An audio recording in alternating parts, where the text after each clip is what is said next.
Olá pessoas, esse é outro vídeo meu aqui na internet e no vídeo de hoje então vamos falar um pouquinho sobre Ressurreição, que foi o último grande romance do Tolstói ao lado lá do Guerra e Paz e do Ana Karenina, ainda que ele não seja tão grande quanto os seus antecessores, e foi publicado, se não me engano, em 1899. Antes de eu falar do romance em si, das minhas impressões, etc., eu acho que é interessante eu falar um pouquinho do contexto histórico em que esse romance foi publicado, porque é um contexto que determina várias das questões levantadas pelo Tolstói aqui. Todas essas informações, ou a maioria delas, eu tirei do prefácio que acompanha o texto aqui nessa minha edição, que é pela falecida Kozak Naif, então não sei como é que está a publicação deste livro agora que a Kozak fechou, mas enfim. Em 1894, o czar Nicolau II assumiu o trono da Rússia e ele passou a exigir um juramento de lealdade das pessoas. Então as pessoas tinham que ir lá e falar que ele era o representante do poder supremo e esse tipo de coisa.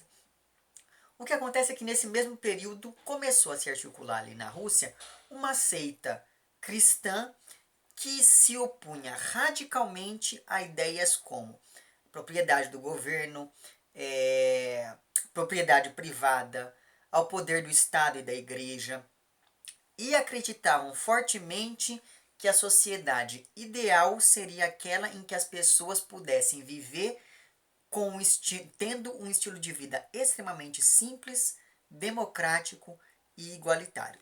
O que acontece é que, justamente por conta, principalmente por conta das ideias políticas dessa seita cristã, os membros dessa seita passaram a ser perseguidos e torturados e presos, enfim, a mando do czar. Mas aí, veja, quando essa seita falava dessa questão mais é, ligada a uma sociedade em que as pessoas pudessem viver de maneira mais simples, e mais do que isso, quando os membros dessa seita falavam dessa ideia de que não deveria haver sociedade privada, não se trata, por exemplo, daquela ideia socialista de partilhar a terra igualmente para todos. Porque a propriedade privada, segundo os pressupostos dessa seita, é que estava no cerne da questão da desigualdade social. Trata-se então, e antes de qualquer coisa, do princípio de que a terra não pertence a ninguém, portanto, todas as pessoas podem ter acesso a ela, independente de ser ou não. Existe essa ideia de, eu sou o dono de um pedaço de terra, porque a terra é um bem comum. Então, não existe essa ideia de posse para a terra. Tudo isso é muito ligado a uma filosofia, por exemplo, daquele sujeito chamado Herbert Spencer, se não me engano é esse o nome, que em 1851 tinha publicado um livro chamado Estática Social, e nesse livro ele defendia já essa questão de que não deveria haver sociedade privada, de que a terra deveria ser um bem comum para todos, enfim. Muito bem, então veja que apesar de ser um grupo que flertava com alguns ideais socialistas, não era um grupo socialista per si, porque não havia essa ideia de uma partilha igualitária, uma vez que a terra pertence igualmente, naturalmente a terra é de todas as pessoas. Muito bem, esse grupo então, que eu estava falando para vocês, passou a ser totalmente perseguido pelo mando do czar, e isso acabou, de certo modo, comovendo muito o Tolstói, que resolveu usar da sua influência, porque o Tolstói era uma das pessoas mais influentes da Rússia do final do século XIX. Então o Tolstói, usando dessa sua influência, ele resolve intervir nessa situação, porque ele sabia muito bem que ele não, ao contrário dos outros intelectuais que se envolveram nessa questão, o Tolstói sabia que ele não seria preso, porque isso daria uma má repercussão internacional, inclusive, o que não seria nada bom para as relações políticas e econômicas da Rússia do período. Muito bem. Então veja que o o Tolstói faz alguns anos antes, ele havia abrido mão de todos os direitos de publicação dos seus livros, tentando, enfim, entrar nessa ideia de ter uma vida um pouco mais simples, que era algo que se ligava muito bem aos ideais daquela comunidade que ele estava defendendo ali. Só que aí o que ele faz ele resgata novamente esses direitos de publicação pelos seus livros e publica em 89, então, aqui o Ressurreição. Com o dinheiro advindo da publicação desse livro, ele consegue bancar a viagem de grande parte ali dos membros desse grupo para que eles pudessem ir morar no Canadá, porque assim eles parariam de ser perseguidos, enfim. Então, nesse sentido, por que eu estou falando tudo isso? Porque nesse sentido, o romance, então, o Ressurreição aqui, ele vai representar, sob vários aspectos, um apuramento da visão crítica sobre a sociedade russa, sobre os privilégios das classes dominantes e principalmente sobre a estrutura da sociedade russa da época que não permitia de maneira alguma uma mobilidade social. Então é muito engraçado porque a Rússia em vários aspectos ela parece muito com o Brasil. Porque você tem na sociedade brasileira do século XIX, você tem também esse tipo de pensamento, que é você tinha lá, no caso da Rússia, você tinha a aristocracia, o clero, os burocratas lá de São Petersburgo e o resto você tinha camponês. Se você nascia numa família de camponês, você não ia se tornar nenhuma, ou você ia ser camponês pro resto da sua vida. Então veja que esse esquema social que não permite mobilidade acaba de certo modo também sendo criticado aqui pelo Tolstói neste seu livro. E daí, quando a gente pega e vai fazer uma retrospectiva desses grandes romances do Tolstói, é muito curioso porque você tem, por exemplo, aqui em Guerra e Paz, né? Você tem toda uma visão que é uma visão extremamente romantizada da aristocracia, porque todo o esforço do romance se concentra em transformar os membros da aristocracia em heróis nacionais. E isso o esforço do romance ele caminha para essa direção porque o inimigo externo, no caso ali as tropas do Napoleão, de certo modo apagava os conflitos sociais existentes entre as classes aqui da Rússia do período. Então, para um bem comum, a aristocracia é que ia lá e tomava as rédeas da situação, enfim. Então veja que aqui nós temos uma visão totalmente idealizada, totalmente romancizada da aristocracia. Aí você tem aqui, por outro lado, o Ana Karenina também, do Tolstói, que foi escrito ali, acho que uma década depois do Guerra e Paz, não me lembro mais. Mas enfim. Então veja que aqui no Ana Karenina você já tem uma mudança, ainda que não tão drástica, na perspectiva a partir da qual o Tolstói vai olhar para a aristocracia. Porque aqui já existe uma crítica a toda aquela sociedade de aparências, quando a gente pensa no núcleo da Ana Karenina mesmo. E por outro lado, você tem todas aquelas discussões do Lievin, né, quando a gente pensa no outro núcleo aqui desse romance, que o Lievin ele vai aos poucos percebendo, ele vai aos poucos se dando conta e se incomodando com os próprios privilégios. Tanto é assim que você tem aquela famosa cena em que o Lievin vai enfim, trabalhar no campus com os mujiques, etc. Só que aí você percebe o seguinte, apesar do Lievin se incomodar com esses seus privilégios, ele não abre mão daquilo que ele tem. Então veja que aqui você já tem um romance de transição, digamos assim, entre aquela idealização do Guerra e Paz e essa profunda crítica que o Tolstói vai estabelecer aqui a partir de Ressurreição. Então quando a gente tem aqui esse romance, né, que é o Ressurreição, o que você tem é a crise entre essas classes sociais da Rússia, ela é posta em primeiro plano na narrativa. Então ele vai mudar completamente o cenário daquele dualismo que a gente acompanha entre o campo e a cidade, tanto no Guerra e Paz quanto no Ana Karenina. E ele vai se concentrar aqui quase que inteiramente em ambientes totalmente kafkianos, quando a gente pensa lá naquela burocracia judicial, seja o tribunal, sejam os presídios, enfim. Então, a maior parte desse romance aqui vai se passar nesses ambientes claustrofóbicos e nesses ambientes que, de certo modo, põem em evidência todo um sistema de opressão e de uma violência muito mais perversa, porque é uma violência institucionalizada. Eu toquei de certo modo nesse ponto quando eu fiz lá o meu vídeo sobre o processo do Kafka. Então, se você não viu aquele vídeo, eu sugiro que você veja, porque lá, de certo modo, eu toco um pouquinho nessa questão também. Mas então veja que o Ressurreição, ele apresenta essa, essa importância dentro da obra do Dostoiévski, do Tolstói, justamente porque mostra esse apuramento da visão crítica que ele tinha da sociedade russa daquele momento. Então veja aqui, o personagem principal aqui do romance se chama Nekliudov e é importante dizer que ele já apareceu em alguns outros contos do Tolstói, como é o caso daquele Manhã de um Senhor de Terras, acho que é esse o nome do conto. Mas enfim, o personagem principal aqui, que se chama Nekliudov, ele é um rapaz que ele sempre foi muito bonzinho durante todos os anos ali da sua adolescência, do início da vida adulta, enfim.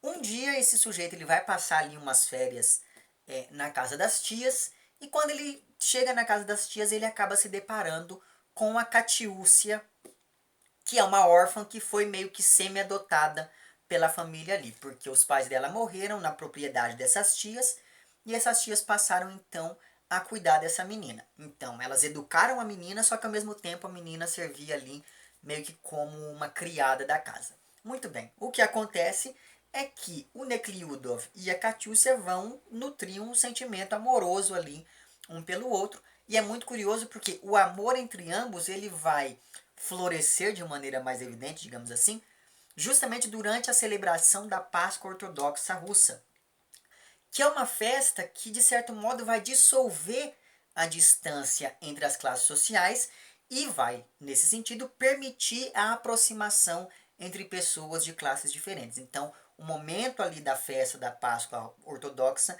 é um momento muito importante para o desenvolvimento do relacionamento entre esses dois personagens. Muito bem, ele passa ali um tempo na propriedade das tias, ele começa a nutrir um sentimento cada vez mais romântico em relação a essa moça, e esse sentimento é correspondido, né? A recíproca é verdadeira.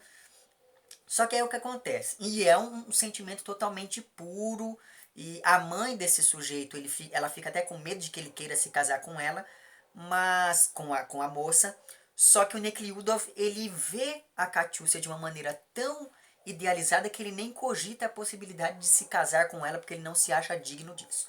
Muito bem, o tempo passa, esse rapaz tem que voltar para a sua cidade natal. Passa-se mais alguns anos, ele entra para o exército, começa ali, enfim, a ser corrompido pela sociedade de São Petersburgo, e quando ele finalmente volta ali para a casa das tias algum tempo depois, toda aquela idealização que ele nutria por essa moça cai por terra quando ele começa a olhar para ela de uma maneira cada vez mais desejosa. Então, essa concupiscência que ele vai sentindo pela moça acaba, de certo modo, tomando o lugar de todo aquele amor que ele nutria por ela antes. Então, ele vai começando a desejar sexualmente ela cada vez mais, vai ter ali um relacionamento um pouco forçado, ainda que não seja descrito aqui como uma cena de um estupro ou coisa do tipo. A gente tem que lembrar que nós estamos falando de uma relação aqui em que uma pessoa se aproveita do privilégio social que tem para com a outra. Então, esse sujeito ele sabia que enquanto parente das patroas, ele poderia fazer o que quisesse com essa moça, e é isso que ele faz. Então, você tem toda ali a cena do envolvimento entre essas duas pessoas, e a partir desse momento, então, que ele consegue o que ele queria com a moça, ele vai embora e deixa a moça para trás. E daí o que acontece? A moça está grávida. Ela está grávida, as tias desse rapaz não querem ali atrair para si a vergonha de ter uma criada grávida dentro de casa, então elas expulsam essa menina, ela tem que dar o filho para adoção, porque ela não tem condições de cuidar dele, e a partir desse momento a gente vai acompanhando toda a miséria que vai tomando conta da vida dessa moça. Então ela tenta trabalhar em algumas casas de família, só que ela sempre acaba sendo assediada pelos patrões, e é uma coisa bem triste acompanhar a descrição desse período da vida dessa moça, até que chega um momento em que ela acaba tendo que se prostituir para conseguir ganhar a vida. Algum tempo depois, ela acaba sendo injustamente acusada de ter assassinado um dos seus clientes ali em um hotel, mas na verdade armaram para ela toda uma situação ali, e ela vai a julgamento. Quando ela está em julgamento, quem é que está ali no banco no júri ali, né, para poder, enfim, julgá-la? o tal do Nekliudov, que foi o cara que a colocou em toda essa situação. E apesar dela não reconhecê-lo no primeiro momento, ele acaba reconhecendo ela. E a partir do momento, então, em que ele reconhece essa moça, ele vai passar a entrar numa crise cada vez maior, uma crise moral e depois uma crise mesmo social, como eu vou comentar um pouquinho com vocês ao longo desse vídeo. E é a partir dessa crise que você tem essa morte simbólica desse príncipe e essa jornada dele rumo à própria ressurreição, como apontado aqui no título deste romance. Então veja que a partir do momento em que ele vai entrando nessa crise, a mulher, né, a Maslova aqui, né, que o nome dela é Katiusia Maslova, a Katiusia, ela vai ganhar contornos cada vez mais angelicais por conta desse seu pecado que é a prostituição. E isso é uma coisa muito comum dentro da literatura russa desse momento. Basta que você se lembre, por exemplo, lá da Sônia, do Crime e Castigo, que passa por uma situação muito semelhante a essa. Mas enfim, é a partir desse momento, então, que vai começar a se articular a grande discussão aqui desse romance, como eu vou falar para vocês a partir de agora. Ah, só que antes que eu me esqueça, ao contrário dos romances anteriores, lá do Guerra e Paz e do Ana Karenina, o Ressurreição aqui, ele não é construído por meio de dípticos. E quando eu estou falando de dípticos, eu estou falando daqueles quadros de personagem, digamos, que de certo modo se opõem e que vão ocupar linhas narrativas que vão correr em paralelo. Então você tem lá um núcleo da família do Rostov e o núcleo daquela outra família cujo sobrenome eu me esqueci agora. Ou você tem o núcleo dos personagens lá da Ana Karenina e o núcleo dos personagens lá do Liev. Então perceba que são duas histórias que poderiam muito bem estar separadas em livros diferentes, mas que o Tolstói vai lá e coloca junto, porque o que constrói a narrativa, tanto do Guerra e Paz quanto do Ana Karenina, é uma relação de paralelismo entre entre esses dois núcleos, entre esses dois quadros. Então você tem lá, enquanto a Ana está passando por toda aquela desgraça, o Lievin está começando a se apaixonar lá pela Kitty. Enquanto os Rostov estão na falência, a outra família está prosperando. Então veja que são núcleos que eles correm em paralelo e a gente vai estabelecendo essas relações entre eles à medida em que os romances vão avançando. O que nós temos aqui em Ressurreição é uma coisa um pouco diferente, porque sai de cena esse paralelismo e a gente vai entrar em contato aqui com um contraste entre entre a vida dessas duas personagens. Então, o conflito aqui entre as classes sociais é um conflito muito mais frontal e é um conflito muito mais aberto. Nesse sentido, então, o que nós temos aqui é uma única linha narrativa contada a partir de duas perspectivas. Então a gente acompanha ali a vida da Maslova e a gente acompanha ali a vida do Nekliudov. E essa única linha narrativa, então, ela vai levar ambos os personagens para o grande centro gerador de todo o conflito entre as classes, que é, dentre outras coisas, a questão lá da sociedade privada e do Estado enquanto um órgão que perpetua esses privilégios sociais para um grupo e não para outro. E daí é importante deixar uma coisa bem clara aqui, que é a seguinte: o Tolstói, ele não está aqui de maneira alguma justificando os atos dos criminosos. O que ele está mostrando aqui é que em um sistema social como o da Rússia daquele momento, ou em um sistema social como o do Brasil, do nosso tempo aqui, né? Muitas vezes as pessoas são levadas a cometer crimes, sabe assim? É como se o crime ele fosse imposto pelo modo como a sociedade se estrutura. E mais até do que isso, o que o Tolstói mostra aqui no Ressurreição é que muitas das vezes quem faz e quem aplica as leis é tão indigno quanto aquelas pessoas que infringem essas mesmas leis. Então, conforme a gente vai acompanhando aqui todo o desenvolvimento do caso aqui da Maslova, e a gente tem toda a descrição dos membros da corte, a gente vai percebendo que todos eles cometem os seus pequenos crimes cotidianos que só são aceitos porque vêm ali de pessoas que estão na elite, que estão por cima da carne seca, digamos assim. Então, sabe aquela história de que é muito fácil você apontar o dedo para o seu vizinho e se esquecer que você pode estar cometendo o mesmo erro do que ele? Pois é, então isso é algo que vai estar aqui em discussão nesse romance do Tolstói também. Mas enfim, depois então que o Nekliudov vai e reconhece a Maslow ali enquanto ré, ele vai passar por uma crise moral porque ele percebe que se alguém ali tem alguma culpa pela situação daquela moça, essa pessoa é ele próprio. E a partir de então que a gente vai acompanhando ao longo de todo o restante do livro, é todo um processo de crise moral que vai levar esse personagem a acompanhar essa moça de perto, a tentar conviver mais com ela. Daí eu não vou falar se ela vai, enfim, ser presa, se ela não vai ser presa, o que ele vai fazer para tentar ajudar a moça ali. Mas enfim, você vai ter que ler o livro para saber. Mas o fato é que depois de conviver ali com aquela moça, ele vai começando a entrar em contato cada vez mais frequente com a realidade dos presídios. E essa talvez seja a parte que mais tenha me interessado aqui em todo o romance. Porque a partir desse momento, o que esse personagem vai fazer é frequentar esses presídios em busca dessas histórias e o livro ele vai mostrando que esse sujeito ele vai percebendo que muitos daqueles prisioneiros que estão ali não têm culpa nenhuma pelos crimes que eles foram acusados.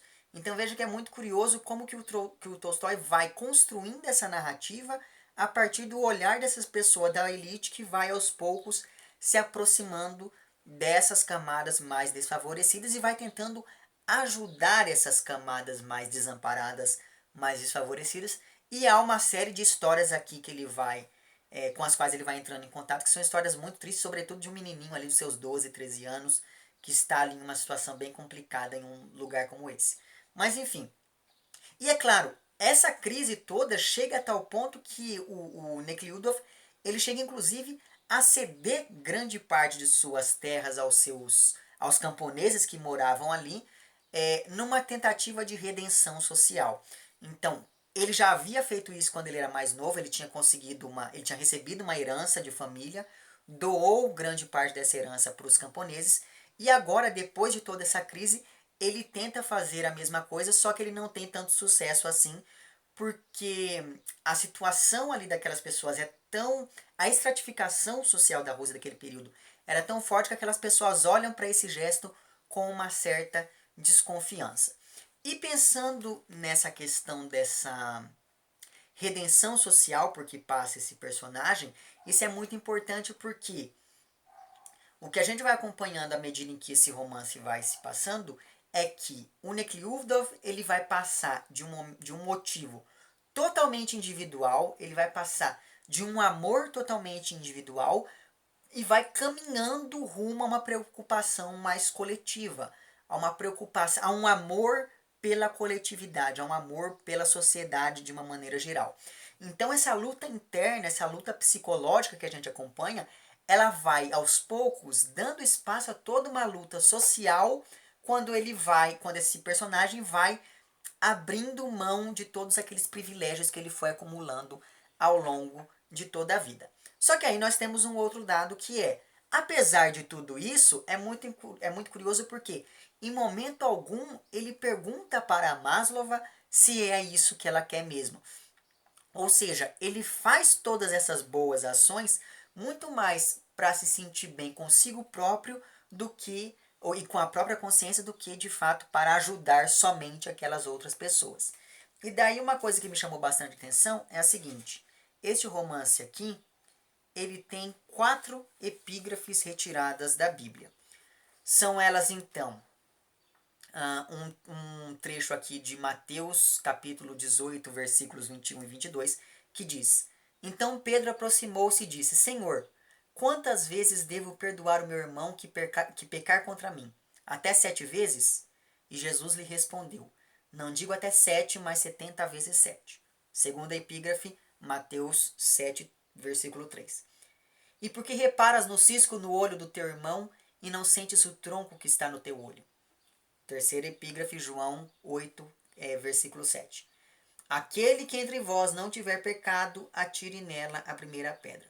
Última epígrafe, retirada lá de Lucas 6, versículo 40, diz o seguinte: O discípulo não está acima do seu mestre, mas todo aquele que se aprimorar será como seu mestre. Então veja que aqui nós temos uma coisa muito curiosa, porque o que o Tolstói mostra aqui pra gente são epígrafes que, com exceção da última, você tem toda aquela ideia por trás do pecado. E o pecado ele é apresentado aqui nessas epígrafes sob duas perspectivas diferentes. O pecado ele é visto enquanto uma falha individual, e daí você tem essa ideia toda de que você tem que reparar no seu próprio pecado antes de você reparar no pecado do outro. Mas o pecado ele também é visto aqui nessas epígrafes como um desequilíbrio social, quando você pensa nesse trechinho que evoca toda aquela história da Maria Madalena, lá, ou enfim, de qualquer outra mulher leviana que estava sendo perseguida, e daí Jesus acolheu a moça e falou assim, quem nunca tiver pecado, que atire a primeira pedra. Então veja que você tem aqui essa dupla articulação dessa ideia de pecado. O pecado enquanto uma falha individual, mas o pecado também enquanto um desequilíbrio social. E essa relação entre o indivíduo e a sociedade vai estar presente aqui em grande parte das discussões que o Tolstói vai articulando ao longo desse seu romance. Mas enfim, toda essa relação entre a culpa e essa busca por redenção me lembrou bastante do Crime e Castigo, do Dostoiévski, ainda que no Crime e Castigo o que a gente tem é uma redenção de ordem individual, enquanto aqui o que nós temos é uma redenção mais ligada ao fator social. Então, e evidentemente, uma outra coisa que me lembrou, que na minha cabeça aproximou muito esses dois romances, é o fato de que aqui também você tem, ao fim do romance, toda aquela ideia de uma salvação por meio da religiosidade, ainda que aqui seja uma religiosidade de outra ordem que não aquela defendida lá pelo Dostoiévski. Mas enfim, de maneira então análoga àqueles pensamentos de todo aquele grupo que estava sendo perseguido pelo czar Nicolau II, o que o Tolstói vai mostrar aqui pra gente é que a propriedade privada é o principal fator que estabelece o surgimento da desigualdade social e, mais do que isso, que estabelece o desenvolvimento da violência que aparece em decorrência dessas desigualdades sociais. Então existe aqui toda uma ideia ao longo de todo o romance de uma revolução, mas que não é uma revolução como aquela, por exemplo, defendida lá pelos socialistas e pelos comunistas. Não. A revolução proposta aqui pelo Tolstói é uma revolução que vem de cima para baixo. Ou seja, a ideia aqui defendida é que, para que houvesse uma mudança social, seria preciso que os detentores de poder abrissem mão dos seus privilégios em prol de uma igualdade social maior. Evidentemente que isso, na minha opinião, jamais vai acontecer. Por mais que eu flerte ali com essas utopias, eu não consigo acreditar que uma coisa dessa, nesse nível, um dia vai acontecer. Mas enfim, quem sabe um dia acontece e eu esteja, tomara que eu esteja errado. Mas enfim. E daí, é claro, você tem aqui nesse sentido, pensando nessa ideia dessa desigualdade social que nasce dessa propriedade privada, você tem, por outro lado, o Estado enquanto o grande mantenedor de toda essa desigualdade e de todo esse sistema social calcado no privilégio.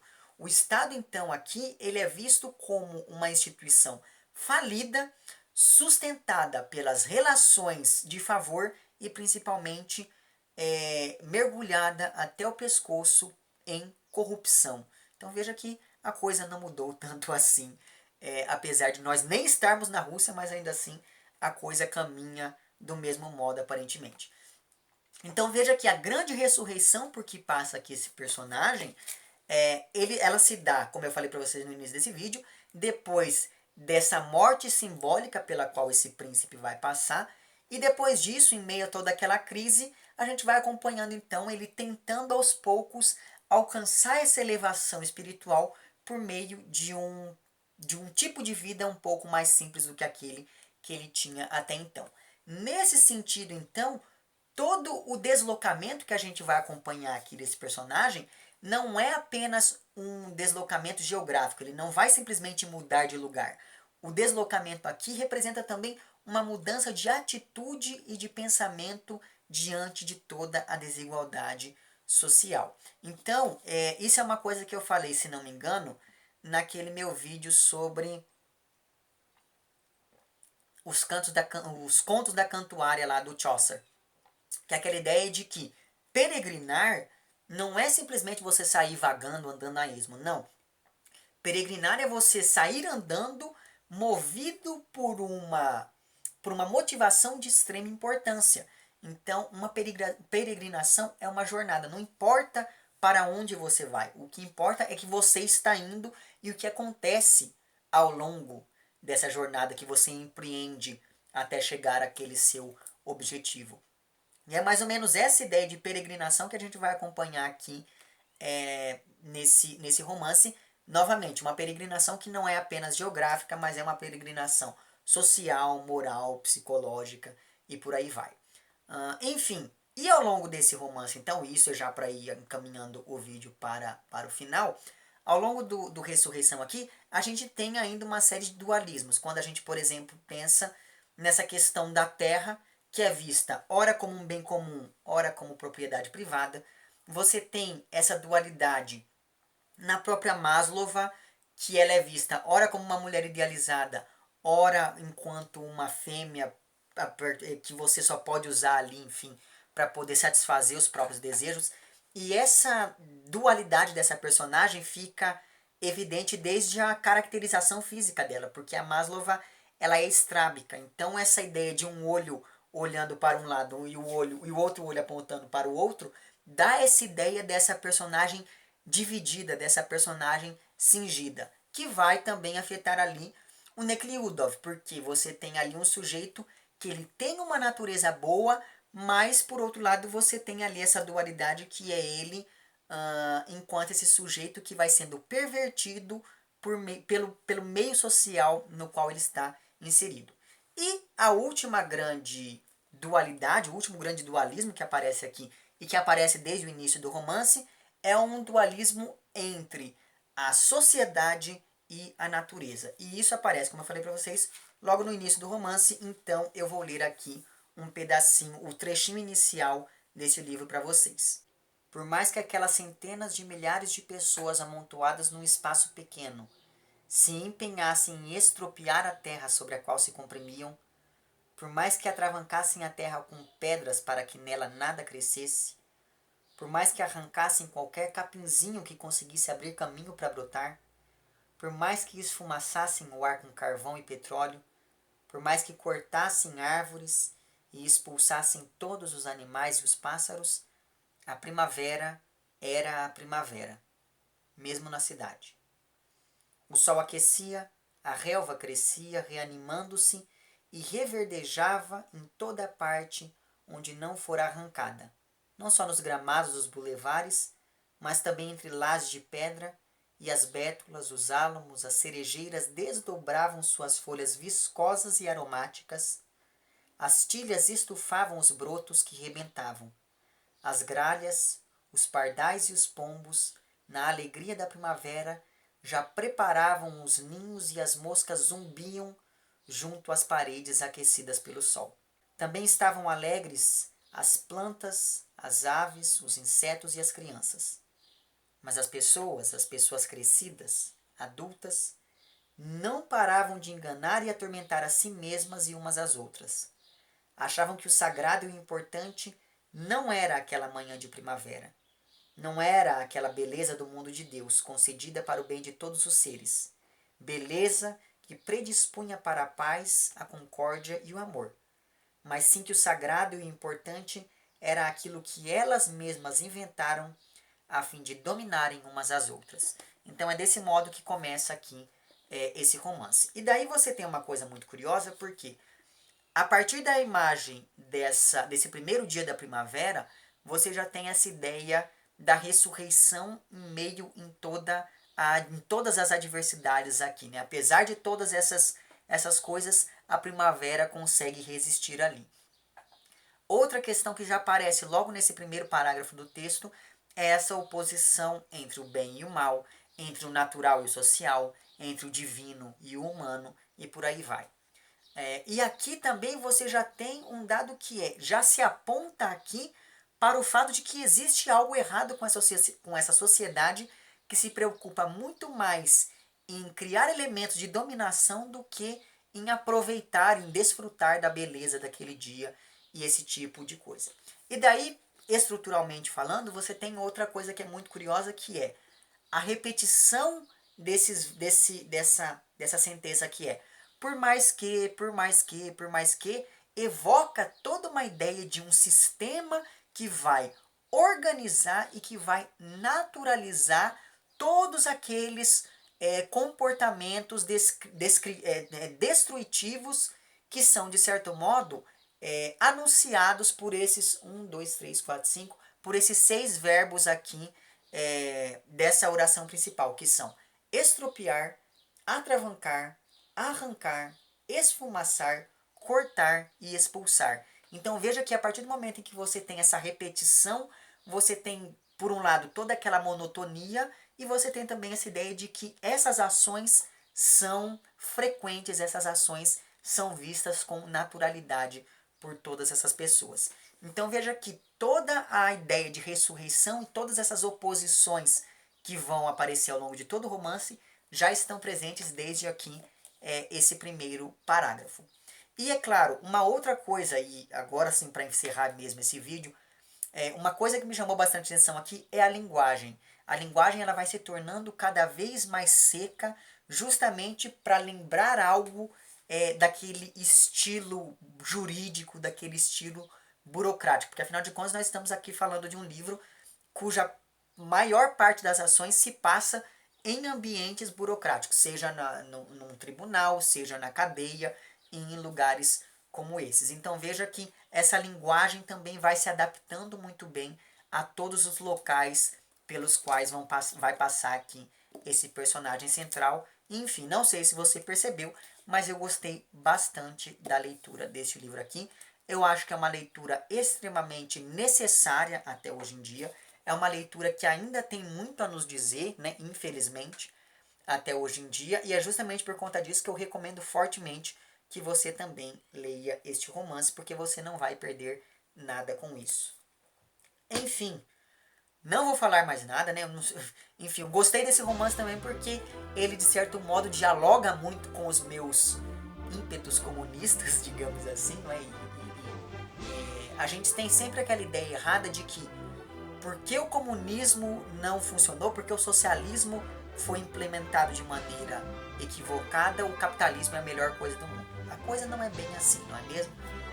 E eu acho que ler um livro como esse, de certo modo, nos coloca em face dessa questão de uma maneira muito mais bem trabalhada esteticamente do que aquela que a gente é, enfim, acostumado no nosso dia a dia. Então, justamente por conta disso, eu sugiro novamente aqui a leitura deste romance.